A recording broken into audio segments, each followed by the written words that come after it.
Qu'est-ce qui rend une personne extraordinaire? Leur capacité? Leur talent? Ou simplement leur sourire? Quand j'ai rencontré Nick Vujicic pour la première fois, j'ai su que je venais de rencontrer quelqu'un d'extraordinaire. Dès l'instant où il a commencé à partager avec moi sa merveilleuse histoire, j'ai pu voir comment Dieu utilisait un homme sans bras ni jambes pour être ses mains et ses pieds. Mon père disait qu'il était à côté de ma mère lorsque j'étais en train de naître, et il a vu mon épaule sortir. Il a pâli. Il espérait que ma mère n'avait pas vu parce qu'il a remarqué que je n'avais pas de bras droit. Il a dû quitter la pièce. Il ne pouvait croire ce qu'il avait vu. Le docteur est arrivé et mon père lui a dit « Mon fils, il n'a pas de bras droit. » Et le docteur a répondu « Non, il n'a pas de bras du tout, ni de jambes. » Mon père n'en croyait pas ses oreilles. À l'église, tous étaient dans le deuil disant « Pourquoi Dieu a permis que quelqu'un naisse ainsi ?» Au début, ma mère ne voulait même pas me porter, ni m'allaiter. Elle s'est sentie très mal à l'aise les premiers mois, et il a fallu à mes parents beaucoup de temps pour faire de nouveau confiance à Dieu, pour savoir qu'il n'avait pas commis une erreur, qu'il ne nous avait pas oubliés. Les parents de Nick ont remis leur peur et leur déception face aux incapacités de leur fils entre les mains du Seigneur. Ils ont décidé de faire confiance à Dieu et de croire qu'il avait un avenir et une espérance, que Dieu avait un plan pour lui. Mais alors que les années ont passé, Nick a fait face à de nombreux défis. Il avait du mal à faire confiance à un Dieu qui, selon lui avait donné moins qu'aux autres. J'ai défié Dieu en disant « Dieu, je sais que je suis pécheur et que je n'aurai probablement jamais la paix si je ne t'invite pas dans mon cœur. Mais je ne t'y inviterai pas tant que tu n'auras pas répondu à ma question. Pourquoi as-tu pris mes bras et mes jambes? Pourquoi ne m'as-tu pas donné tout ce que les autres ont? » Et j'ai dit « Dieu, tant que tu ne m'auras pas répondu, je ne te servirai pas. » Alors j'ai voulu tout arrêter. Si Dieu n'abrégeait pas mes souffrances, alors j'allais le faire moi-même. C'est ainsi qu'à l'âge de 8 ans, j'ai tenté de me noyer dans mon bain. J'ai dit à mes parents, je veux juste me relaxer un peu, pouvez-vous me mettre dans le bain? Je me suis retourné à deux reprises pour voir si j'allais aller jusqu'au bout. N'y suis pas arrivé. La pensée qui m'a empêché de le faire, c'était l'amour que j'avais pour mes parents. Je les aime tellement. Tout ce qu'ils ont fait, c'est de m'aimer. Et j'ai pensé aux conséquences qu'aurait eu ma mort. J'ai imaginé mes funérailles. Je voyais que tout ce que ça apporterait serait un sentiment de culpabilité sur mes parents qui n'auraient rien pu faire de plus. Ce serait la dernière fois que Nick penserait au suicide, mais ce ne serait pas la dernière fois qu'il devrait faire face aux difficultés qui l'ont poussé à avoir l'envie d'en finir avec ses souffrances.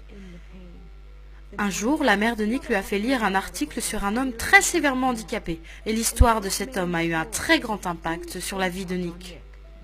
J'avais le choix, être en colère contre Dieu pour toutes les choses que je n'avais pas, ou bien être reconnaissant pour celles que j'avais.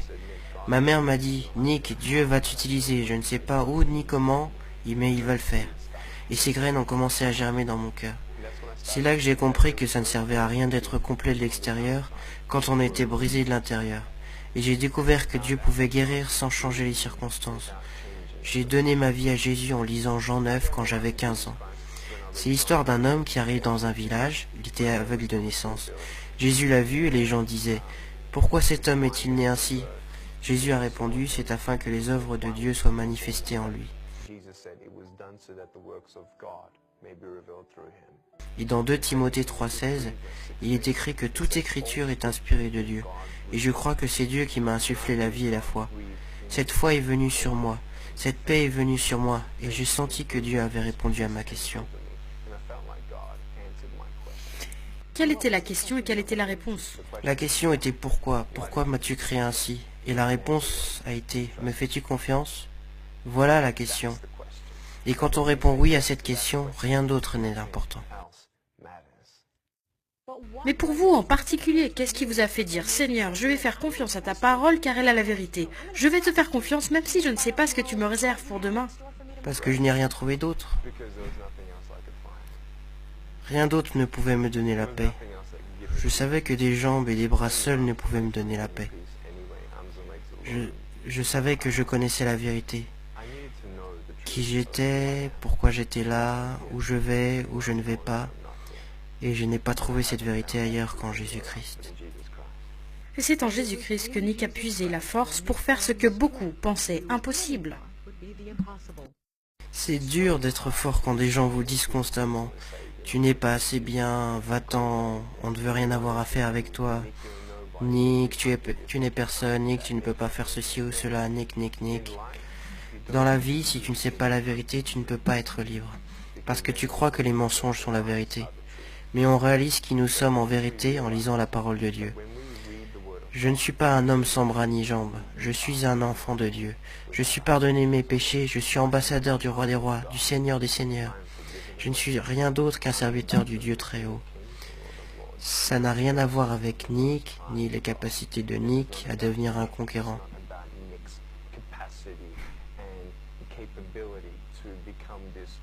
Je ne suis rien, rien.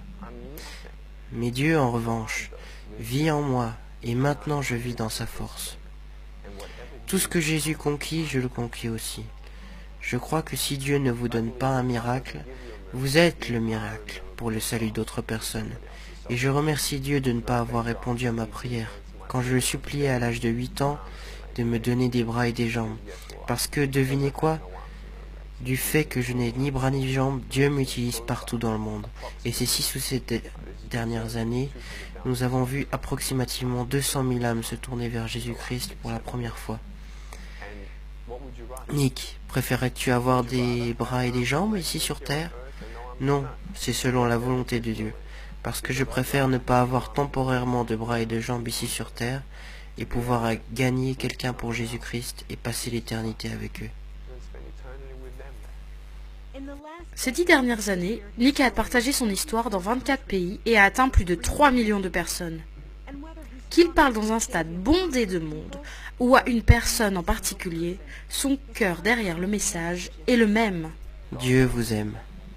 Il n'a pas oublié votre souffrance. Il n'a pas oublié votre famille.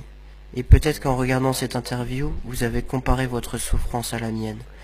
Mais l'espoir n'est pas dans le fait de savoir que, selon votre opinion, quelqu'un est plus malheureux que vous.